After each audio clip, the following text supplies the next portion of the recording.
여러분들의 행복하고 가치 있는 삶, 티엔콩 책낭독을 통해 느껴보세요. 오늘 제가 가지고 온 책은 두 번째입니다. 아니타 모르자니의 그리고 모든 것이 변했다. 15장입니다. 내가 암에 걸리고 또 나은 이유. 참고로 이 책의 저자 아니타 모르자니는 4년 동안 암에 시달리면서 투병 생활 끝에 뇌사 상태에 빠지게 되어 온몸이 다 마비가 되고 심장만 겨우 뛰고 있는 상태에서 30시간 동안 임사 체험을 하게 되는데요. 그러니까 저승을 한번 갔다가 오신 거죠. 죽음을 체험하고 나서 삶의 진짜 참 의미를 깨닫고 돌아오자마자 한 이틀 만에 병이 진짜 급속도로 낫고 한 달도 안 돼서 금방 퇴원까지 하고 일상생활을 한 달 뒤에 파티도 하고 이럴 정도로 일상생활이 다 가능할 정도로 암이 그냥 다 나아버린 거예요. 말기암 환자에서 죽었다 살아나서 한 달도 안 돼서 그냥 싹 나아버린 그런 아주 독특한 경험을 하시고 책을 쓰신 분이십니다. 아프신 분들이나 아픈 가족이 있으신 분들에게 도움이 될 것 같아서 이 파트 또 가지고 왔습니다. 그럼 읽어봐 드릴게요. 내가 사람들에게 임사체험 이야기를 할 때 가장 많이 받는 질문이 있는데 그 질문에 대해서는 임사체험 중에 아주 분명하게 답을 얻었다. 그 질문이란 도대체 무엇 때문에 암에 걸렸느냐는 것이다. 많은 사람들이 이 질문의 답을 몹시 궁금해하는 것도 이해가 간다. 하지만 이에 대해 이야기하기 전에 이 주제와 관련해 오해의 소지가 있는 부분을 먼저 짚고 넘어가겠다. 내가 하는 말이 암이나 다른 병에 걸린 사람들 혹은 아직 병에서 낫지 않은 사람들이 병에 나은 사람들보다 어떤 식으로든 못하다는 식으로 들린다면 이는 경계할 일이다. 그것은 전혀 그렇지가 않다. 또한 내가 하는 말이 너무 단순하게 들려서 좌절감을 갖게 할 수도 있다. 특히 본인이나 아는 사람이 병으로 고통받고 있을 경우에는 더욱 그럴 수 있다. 이것이야말로 언어가 가진 한계이다. 말이란 때로 이로움보다는 해악을 더 끼친다. 지금 내가 말하고 싶은 것은 암에 걸린 사람이나 아직 병에 낫지 않은 사람 역시 완벽하게 장엄한 존재라는 것이다. 그들이 병을 앓는 이유 역시 그들의 개인적 여정 안에 들어가 있으며 아마도 그들의 개인적인 목적과 관련이 있을 것이다. 나는 이제 병이 내가 여기에 존재한다는 이유의 하나였다는 걸 알고 있으며 내가 살기를 선택했든 죽기를 선택했든 간에 내 장엄함은 조금도 손상되지 않는다는 것 역시 잘 알고 있다.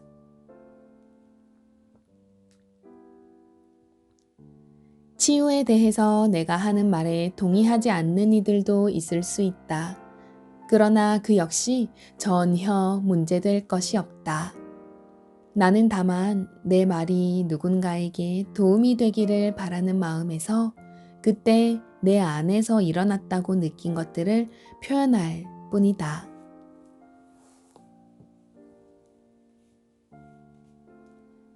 앞서 말했듯이 사람들이 가장 많이 물어보는 질문은 왜 내가 암에 걸린 것 같느냐는 것이다. 그 대답은 한 단어로 요약할 수 있다. 바로 두려움이라는. 무엇이 두려웠던가? 그저 모든 것이 다 두려웠다. 실패할까봐, 누가 날 싫어할까봐, 사람들을 실망시킬까봐, 착한 사람이 못 될까봐, 또 병도 두려웠다.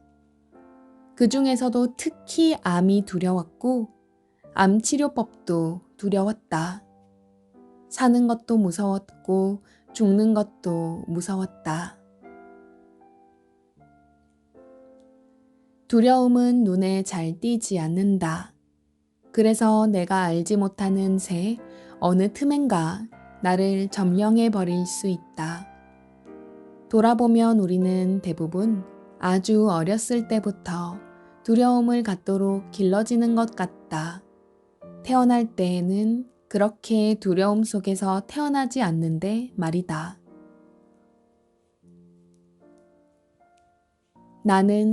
우리는 이미 우리가 얻으려고 평생을 들여 노력하는 바로 그것이라고 믿는다. 다만 그 사실을 모르고 있을 뿐이다. 우리는 이 생에 들어올 때 이미 우리가 장엄한 존재임을 알고 있었다. 이유는 모르지만 커가면서 세상이 그 장엄함을 서서히 파괴해 가는 것 같다.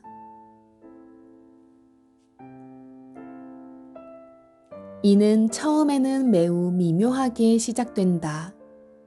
내가 남들과 다르다는 이유로, 인종이 달라서, 키가 너무 커서, 키가 너무 작아서, 너무 뚱뚱해서, 너무 말라서 등등.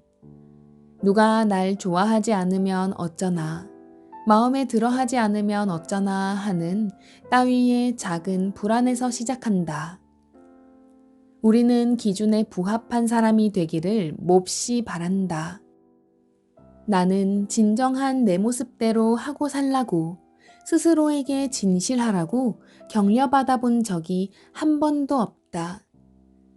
남들과 달라도 괜찮다고 누가 날 안심시켜 준 적도 없다. 내가 기억하는 것은 머릿속에서 끊임없이 들려오던 작고 신경 쓰이는 거절의 목소리뿐이다.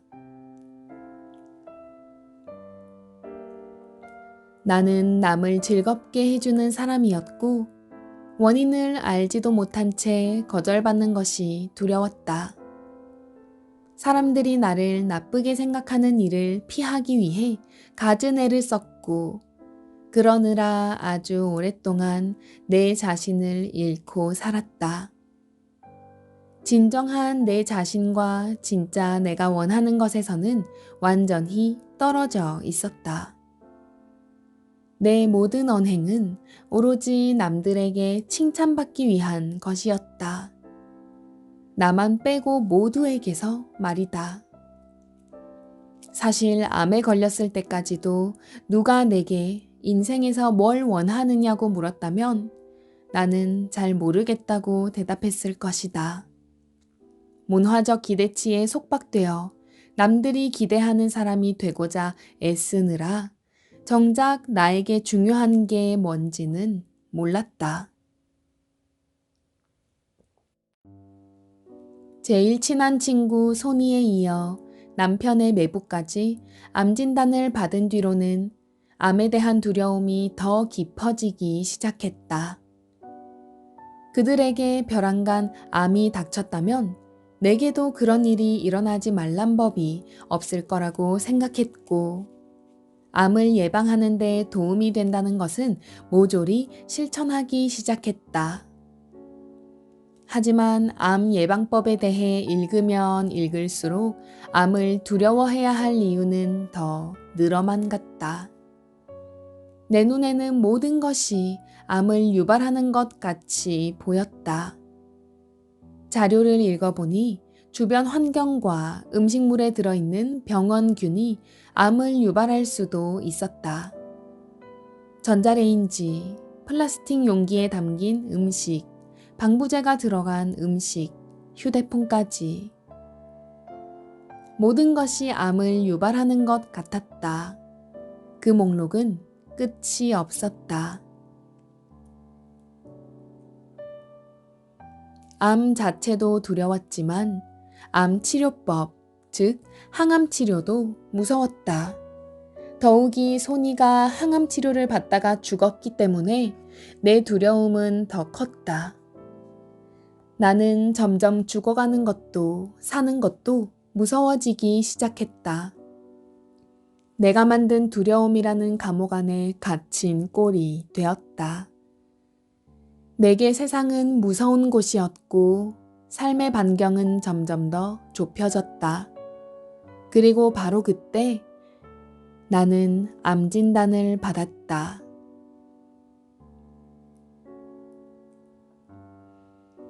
겉으로 보기에는 내가 암이라는 병마와 열심히 싸우는 것 같았지만 사실 암 진단은 내게 사형 선고나 진배 없었다. 내가 할 수 있는 일은 그게 뭐든 가리지 않고 했지만 마음 깊은 곳에는 모두 소용없을 거라는 믿음이 따리를 틀고 있었다. 그리고 나는 죽는 게 정말이지 무서웠다. 연구자들이 계속해서 암치료법을 찾고 있다고 말한다는 건 내게는 아직 암에는 해결책이 없다는 말로 들렸다. 적어도 기존 의학계에서는 이것을 기정사실로 받아들이는 것 같았다. 전문가들이 아직은 해결책이 없다고 인정하는데도 기존의 암치료법 외에는 방법이 없다고 하니 가슴속 깊은 데서부터 두려움이 증폭되었다. 암이라는 단어만도 무서운데 기존 의학의 결점들까지 알게 되니 내가 죽을 거라는 느낌은 더욱 강해졌다. 나는 여전히 내가 할 수 있는 것은 전부 다 시도해보고 있었지만 병은 계속 진행되고 갈수록 더욱 악화되는 것만 같았다. 아는 이들이 하나같이 우려를 표했지만 나는 대체의학 치료법을 선택했다. 기존의 서양 의학 치료법으로는 처음부터 죽음을 피할 수 없을 것 같았다. 나는 서양 의학 외에 아는 방법은 죄다 시도해보았고 앞서 말했듯이 직장을 관두고 4년 동안 오로지 암 치료에만 매달렸다. 나는 신앙요법, 기도, 명상, 에너지 치료 등을 시도했다. 암에 대한 책은 손에 닿는 대로 모두 읽었고 암과 관련된 정보는 아주 작은 것이라도 모으고 익혔다. 용서 치료를 받으면서 내가 아는 모두를 용서하기도 했다. 모두를 용서하고 또 용서했다. 인도와 중국을 다니면서 불교 승려와 인도 요기, 또 깨달았다는 스승들도 만났다. 그들의 도움을 받아 치유에 이르는 답을 찾기를 바랐다. 비건이 되고 산꼭대기에서 명상을 하고 요가를 하고 아유르베다 요법을 받고 차크라를 정화하고 중국 한의학 치료를 받고 기 치료를 받고 기공 수련을 했다. 그러나 이 모든 노력에도 암은 더욱 악화되기만 했다. 마음속은 일대 혼란이 일었다. 온갖 치료법들 속에서 나는 갈수록 혼미해져 갔다. 살기 위해서 무엇도 마다하지 않았지만 건강은 계속 나빠지기만 했다. 결국 내 몸은 영양분을 흡수하지 못했고 근력이 모두 소진돼 더는 걷지도 못하는 지경이 되었다. 이제 휠체어를 타지 않으면 움직일 수도 없었다. 머리는 마치 커다란 볼링공이 목에 매달려 있는 듯한 모습이었고 옆에 휴대용 산소통을 두지 않으면 숨조차 쉬기 어려웠다. 내가 잠들면 남편은 내가 숨을 잘 쉬는지 확인을 하려고 뜬 눈으로 밤을 지새웠다. 엄마는 스스로 몸을 건사할 수 없는 나를 위해 모든 수발을 들어주었다. 우리 모두에게 너무 힘든 시간이었고 나는 내 고통에 더해 식구들의 고통까지 느껴야 했다. 건강이 계속 악화되면서 하루하루 겪은 공포가 얼마나 심했는지는 지금도 다 설명할 수 없을 정도다. 나는 손가락 힘만으로 벼랑 끝에 매달린 듯 안간 힘을 다해 삶에 매달렸다. 영적 치유를 한다는 그룹에 참석해서는 이것이 내가 선택한 일이라는 소리까지 들었다. 세상은 환상이라는 말도 들었다.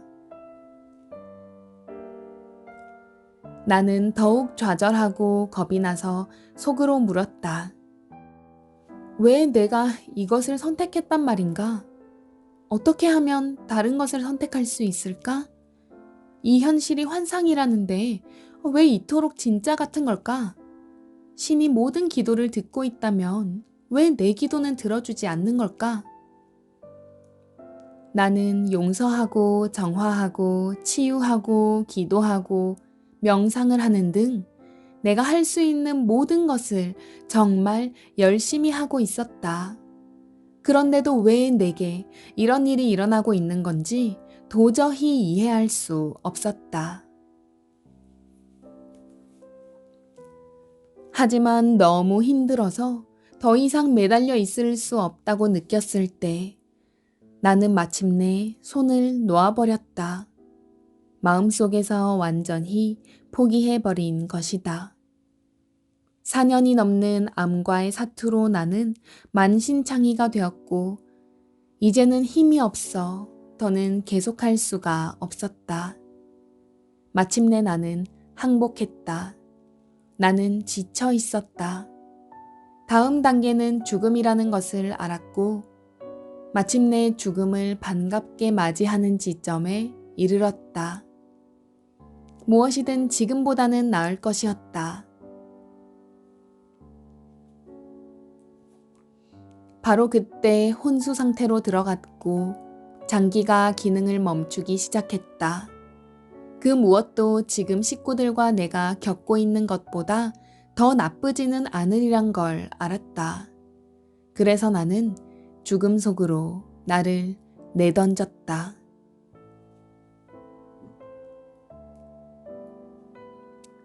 몸이 기능을 멈추고 다른 세상을 경험하면서 나는 내 자신의 장엄함을 볼 수 있었다. 두려움으로 일그러진 모습이라곤 전혀 없었다. 나는 내가 더 커다란 힘 앞에 다가서 있음을 알아차렸다. 육체적 삶에 대한 집착을 내려놓고 나서 내가 다른 세상으로 들어가기 위해 특별히 해야 할 것은 아무것도 없었다. 기도나 찬송, 만트라 암송, 용서, 그 밖에 다른 무엇도 필요 없었다. 다른 세상으로 옮겨감은 아무것도 하지 않는 쪽에 더 가까웠다. 나는 딱히 누구에게랄 것도 없이 이렇게 말하는 듯한 기분이 들었다. 좋아요. 이제 더는 내가 할 수 있는 게 없어요. 항복입니다. 날 데려가세요. 당신이 하고 싶은 대로 하세요. 마음대로 하세요. 다른 세상에서 그렇게 명징한 상태에 있는 동안 나는 내가 순전히 두려움 때문에 죽어가고 있었다는 것을 직감적으로 이해했다. 나는 걱정에 사로잡혀서 내 진정한 모습을 표현하지 못하고 있었다. 암은 처벌도 그 비슷한 무엇도 아니라는 것을 알 수 있었다.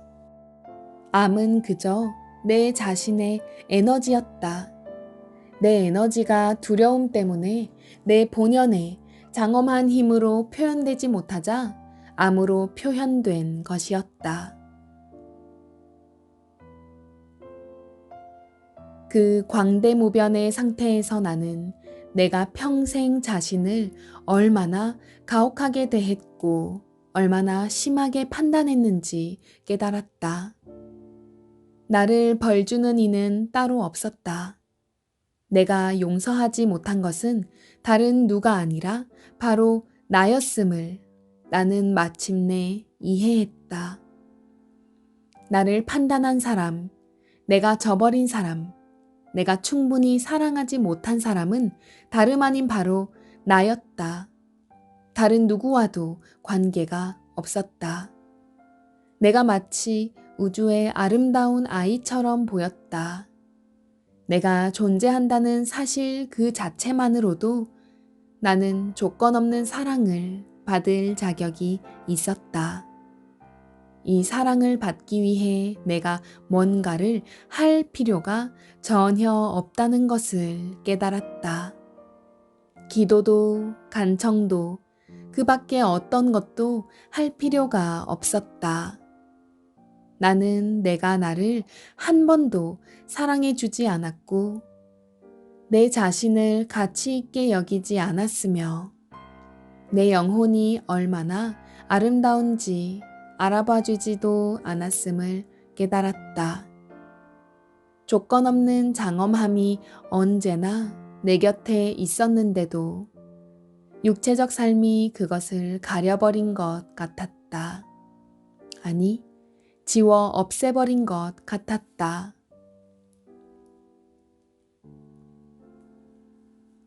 그것을 이해하자 나는 더 이상 아무것도 두려워할 게 없다는 것을 깨달았다. 내가 지금 무엇에 가 닿아 있는지가 보였다. 그것은 나뿐 아니라 모두가 다 있는 원천이었다. 그래서 나는 아주 중대한 선택을 했다. 돌아가자고. 깨어있는 상태에서 내린 이 결정이야말로 나를 이곳으로 돌아오게 만든 유일한 그리고 가장 강력한 추동력이었다. 몸을 입은 채로 다시 깨어났을 때 나는 내 몸의 세포 하나하나가 여기로 돌아오기로 한 내 결정에 반응하는 것을 느꼈다. 그래서 나는 내가 말끔히 나으리라는 것도 알 수 있었다. 병원에 누워있는 몸속으로 들어왔을 때 나는 숱한 검사와 약물 처치가 결국은 내 주변 사람들을 안심시키기 위한 것임을 이해했다. 그 과정은 몹시 고통스러웠지만 나는 아무 문제도 없을 거라는 걸 알았다. 내 장엄하고 무한한 자아가 삶을 계속하면서 이 몸을 통해 스스로를 표현하겠다고 결정했기에 이 세상의 그 무엇도 그 결정을 흔들 수 없었다. 나는 내 마음가짐이나 생각을 바꾸어 병이 나은 것이라는 점을 분명히 하고 싶다. 내가 마침내 병이 나은 이유는 내 진정한 영혼이 안에서부터 빛을 발하도록 내 스스로 허용했기 때문이다. 긍정적인 생각 같은 것이 병을 낫게 했냐고 묻는 이들이 많지만 대답은 아니오이다. 임사체험 동안 내 상태는 마음을 넘어서 있는 상태였고 내가 치유된 것은 내 파괴적인 생각들을 다른 생각으로 고쳤기 때문이 아니라 그런 생각들이 그저 말끔히 사라져버렸기 때문이다. 나는 생각의 상태에 있었던 게 아니라 존재의 상태에 있었다. 그것은 순수 의식이었다. 바로 내가 장엄함이라고 부르는 것, 이 하나임, 원니스의 상태는 이원성을 뛰어넘는다. 나는 진정한 내 자신에 연결될 수 있었다. 영원하고 무한한, 전체를 아우르는 나의 일부와 이는 마음이 물질보다 우위에 있다는 식의 이야기와는 전혀 다른 것이다. 나는 우리가 모종의 방식으로 믿으면 질병을 없앨 수 있다거나 이상적인 삶을 살 수 있다는 주장에 동의하지 않는다. 이것은 때로 지나치게 단순화한 주장일 수 있다. 그것보다 나는 자기 자각에 더 주목하는 편이다. 자기 자각은 믿음과는 다르다. 더 이상 자기에게 들어맞지 않는 믿음을 고수하는 것은 자기를 이원성 상태에 가두는 것이고 스스로를 끊임없는 판단 상태에 놓는 것이다. 자기가 찬성하는 것은 좋거나 긍정적인 것이고 자기가 신봉하지 않는 것은 그렇지 않은 것이 되기 때문이다. 이럴 때 다른 이들이 내 믿음에 동의하지 않으면 무슨 수를 써서라도 내 믿음을 지켜내려 하기 십상이다. 내 믿음을 방어하는데 많은 에너지를 쏟는 경우 쉽사리 그것을 놓으려 하지도 않는다. 내게 더는 들어맞지 않는 생각일지라도 말이다. 그때부터는 내가 어떤 믿음을 갖고 있는 게 아니라 그 믿음이 나를 가지는 상태가 된다. 이와 달리 자각 상태에 있다는 것은 아무런 판단 없이 그저 무엇이 존재하고 무엇이 가능한지 알아차린다는 뜻이다. 알아차리는 데에는 방어가 필요하지 않다. 알아차림 상태는 점점 더 커져갈 수 있고 모든 것을 아우를 수 있으며 그 결과 우리를 하나임의 상태에 더 가까워지게 해준다. 바로 여기서 기적이 일어나는 것이다. 반면 믿음이란 우리가 믿는 것만을 허용하고 그 밖의 모든 것은 제외해 버린다. 분명히 말하건대 내 병을 낫게 한 것은 나의 믿음이 아니었다. 임사체험은 순수한 알아차림의 상태였고 전에 가졌던 모든 주의와 신조가 완전히 중지된 상태였다. 바로 이 상태가 내 몸을 스스로 재건하게 한 것이다. 다른 말로 하면 내가 낫기 위해서는 믿음을 완전히 버려야 했다. 살고 싶다는 강한 바람을 완전히 놓아버린 그 순간 나는 죽음을 경험했다. 그리고 죽음 속에서 나는 아직 때가 아님을 깨달았다. 내가 원하는 것을 기꺼이 놓아버렸을 때 나는 진실로 나에게 속한 것을 받았다.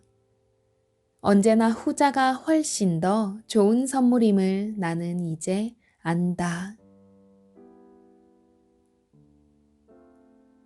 임사체험 후 나는 강한 주의 주장과는 잘 맞지 않는다는 것을 알게 되었다.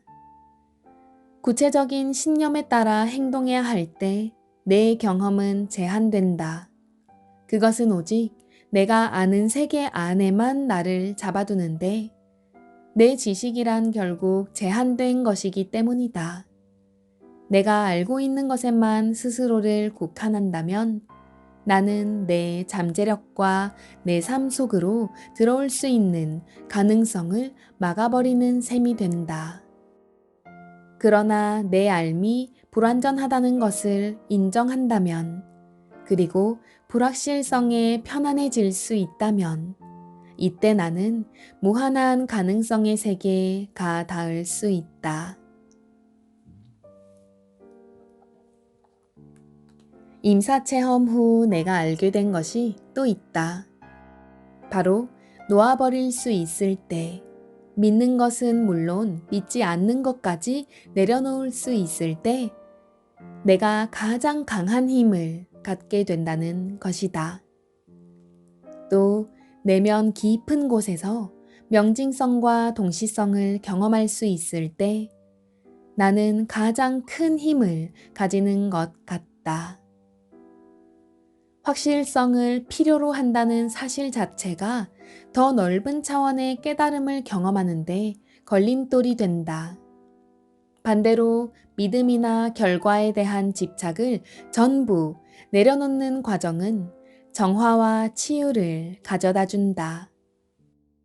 진정한 치유가 일어나려면 치유되어야 한다는 필요성을 내려놓고 그저 삶이라는 흐름을 즐기고 신뢰해야 한다는 것이 내가 깨달은 내용이다. 내가 단지 이 몸이 아니라 그보다 훨씬 큰 존재임을 깨닫는 것. 내가 무한히 큰 존재임을 깨닫는 것이 나에게는 아주 중요했다. 다시 한번 강조하고 싶다. 병은 우리가 뭔가를 잘못해서 걸리는 게 아니다. 그렇게 생각한다면 지금 아픈 이들에게는 더할 수 없는 좌절감을 줄 것이다. 그러나 분명히 말하건대 우리의 몸은 우리의 의식 상태를 따라간다. 우리 아이들이나 동물, 주변 환경도 마찬가지다. 우리의 의식은 우리가 생각하는 것보다 훨씬 더 강력한 방식으로 지구의 조건들을 바꿀 수 있다. 그 이유는 바로 우리 모두가 연결되어 있기 때문이다. 이 점은 아무리 여러 번 말해도 지나치지 않다. 내가 생각할 때 깨어있는 의식 상태가 되기 위한 첫걸음은 자연은 모든 것이 그저 존재하기만을 바란다는 점을 이해하는 것이다. 이는 우리 몸과 주변 환경을 바꾸려 하는 대신 그저 그것들을 알아차리고 그 본질을 존중할 수 있어야 한다는 것을 의미한다. 여기에는 자기 자신도 포함된다. 우리는 우주가 우리를 바꾸려 하는 대신 그저 존재하기만을 바란다는 그 장엄함을 이해해야 한다. 우리는 완벽하기를 바라는 다른 사람의 기대에 맞춰 살려고 애쓰지 않아도 되고, 비참하게 실패했을 경우라도 자신이 부적합한 존재라고 느낄 필요도 없다. 삶이 나에게 그저 존재하기를 바라는 대로 내 자신을 내맡길 때 나는 가장 강한 존재가 된다. 암의 경우에도 내 쪽에서 의식적으로 뭔가 하려는 행동을 일절 멈추고 생명의 힘에 모든 걸 넘겨주었을 때 비로소 치유되었듯이 말이다. 다시 말하면 나는 삶에 맞서 저항할 때가 아니라 삶과 함께 나아갈 때 가장 강한 존재인 것이다. 나는 이 모든 것을 경험해 보았기에 치유에 대해 거리낌 없이 말할 수 있다. 그저 믿고 내려놓기만 하면 된다고 말할 수 있다. 하지만 정말 힘든 시기를 겪고 있는 사람이라면 이 말을 실천하기가 어렵다고 느낄 것이다. 혹은 어디서부터 시작해야 할지 모를 수도 있다.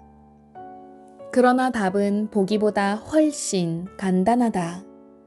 그것은 아마 우리 시대의 가장 깊숙이 숨겨진 비밀인 것 같다. 답은 바로 자기를 사랑하는 것이다. 이 말에 당신은 어쩌면 얼굴을 찌푸릴 수도 있고 지겹다는 표정을 지을 수도 있다. 그러나 나는 자기 자신과 깊은 사랑을 나누는 것이 얼마나 중요한 일인지는 100번, 1000번 말해도 부족하다고 생각한다. 나는 단 한 번도 스스로를 소중히 여겨라고 격려받아 본 적도 없고 실제로 자신을 소중히 여겨본 적도 없었던 것 같다. 그런 일은 대개 이기적인 것으로 여겨졌다. 하지만 나를 사랑하는 것이 내 치유의 핵심이었음을 나는 임사체험을 통해 깨달았다. 삶이라는 테피스트리 안에서 우리는 모두 연결되어 있다. 우리는 각자 진정한 자기 자신이 되도록 서로 돕고 있다는 점에서 주위 사람들에게 선물과 같다. 그렇게 함께 영원한 그림을 만들어 나아가고 있는 것이다. 임사체험 상태에 있을 때 이 모든 것이 나에게 아주 명료해졌다. 내가 되는 것이 바로 사랑이 되는 것임을 이해했기 때문이다. 이것이 바로 나를 살린 가르침이다. 우리 대부분은 여전히 사랑을 받으려면 열심히 노력해야 한다고 믿고 있는데, 그것은 우리가 아직 이원성 안에서 살고 있다는 뜻이다. 사랑을 주는 사람이 있고 사랑을 받는 사람이 있다고 생각하는 것이다. 우리가 곧 사랑이라는 것을 깨달으면 이 이원성을 뛰어넘을 수 있다. 너와 나 사이에는 그 어떤 분리도 없다는 것을 이해하는 것이다. 또 내가 사랑이라는 걸 안다면 상대방 또한 사랑이라는 것을 알게 된다. 내가 소중하다면 나는 자동적으로 상대방도 똑같이 소중하다고 느낀다. 나는 임사체험 상태에 있을 때 온 우주는 조건 없는 사랑으로 이루어져 있으며 나는 그 사랑의 표현이라는 것을 알았다. 모든 원자와 분자, 쿼크, 테트라쿼크는 전부 사랑으로 만들어졌다. 나는 도무지 다른 무엇이 될 수 없다. 이것이 내 본질이요, 온 우주의 본성이기 때문이다. 부정적으로 보이는 것조차도 모두 무한하고 조건 없는 사랑의 스펙트럼의 일부이다. 사실 우주의 생명력 에너지가 곧 사랑이며 나는 그 우주 에너지로 이루어져 있다.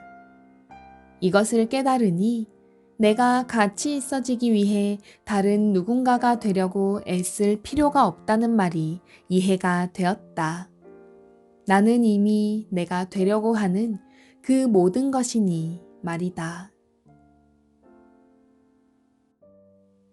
마찬가지로 우리가 곧 사랑이라는 것을 안다면 우리는 다른 사람을 사랑하려고 애쓸 필요도 없다. 그 대신 그저 자기 자신에게 진실하기만 하면 된다. 그렇게 우리는 사랑 에너지의 도구가 되며 그렇게 우리가 만나는 모든 이들의 마음을 움직일 수 있다. 사랑이 되는 것은 또한 내 영혼을 보살피는 것과 내 욕구를 돌봐주는 것, 또 나를 소홀히 대하지 않는 것이 얼마나 중요한지를 아는 것이다. 이것을 안다면 늘 자신에게 진실하게 되고 자신을 더없이 존중하며 친절하게 대하게 된다. 또한 불완전함, 실수라고 해석될 수도 있는 것들도 아무런 판단 없이 오직 조건 없는 사랑을 익히고 경험할 기회로만 보게 된다. 사람들은 내게 자기 사랑이 너무 지나친 게 아니냐고 반문한다. 그들은 자기를 사랑한다는 것이 이기적이 되는 것, 자기 중심적이 되는 것과 어떻게 다르냐고 묻는다. 내게는 그런 구분 자체가 아예 불가능하다. 경계선은 없다. 이기심은 자기 사랑이 없는 데서 나오는 것이기 때문이다. 우리 행성은 우리 인간들처럼 바로 이 자기 사랑의 부재로 고통받고 있다. 이에 더해 불안과 판단, 조건화로 고통은 더욱 가중된다. 누군가를 진정으로 조건 없이 사랑하려면 내가 내 자신을 그렇게 사랑해야만 한다. 내게 없는 것을 줄 수는 없다. 내 자신보다 더 중요한 다른 것이 있다고 말하는 것은 진실이 아니다. 그저 그렇게 연기하고 있다는 말일 뿐이다. 사랑이 될 때 나는 메마르게 되는 법이 없으며 사랑받는다고 느끼기 위해서 혹은 나의 장엄함을 다른 이들과 나누기 위해서 사람들이 특정한 방식으로 행동해 주었으면 하는 마음도 일어나지 않는다. 또 내가 나를 판단하지 않을 때 나는 다른 이도 판단하지 않는다. 이것을 알게 되면서 나는 힘든 상황에 처했을 때 자신을 너무 심하게 대하지 않는 것이 중요하다는 걸 깨닫게 되었다. 문제는 겉에 드러난 갈등 때문에 생긴 것이 아닐 때들이 있다. 사실 문제란 내가 내 자신에게 내리는 판단이다. 자신에게 가장 악독한 적이 되기를 그만두고 자기를 더욱 사랑해 주기 시작할 때 주변 세계와의 마찰도 자동적으로 점점 더 줄게 되어 있다. 그와 함께 나는 더 부드러워지고 수용적이 된다. 각자의 장엄함을 깨달을 때 우리는 다른 사람을 통제해야 할 필요가 없게 되고 자신도 남에게 통제당하도록 내버려 두지 않는다. 내 무한한 자아 안에서 깨어났을 때 나는 단지 내가 곧 사랑이라는 것을 그리고 늘 사랑이었다는 것을 깨닫는 것만으로도 삶이 얼마나 극적으로 달라질 수 있는지를 알고 놀랐다. 나는 사랑받기 위해 뭔가를 할 필요가 없다. 이것을 알면 바로 내 생명력 에너지와 같은 방향으로 흘러가게 된다. 그 반면 사랑인 것처럼 연기하는 것은 그와는 반대 방향으로 나아가는 것이다. 내가 곧 사랑임을 이해하는 것이야말로 내가 배운 가장 중요한 가르침이었다. 그것을 통해 나는 모든 두려움을 놓아버릴 수 있었다. 그리고 이것이 바로 내가 살아나게 된 유일한 이유이다.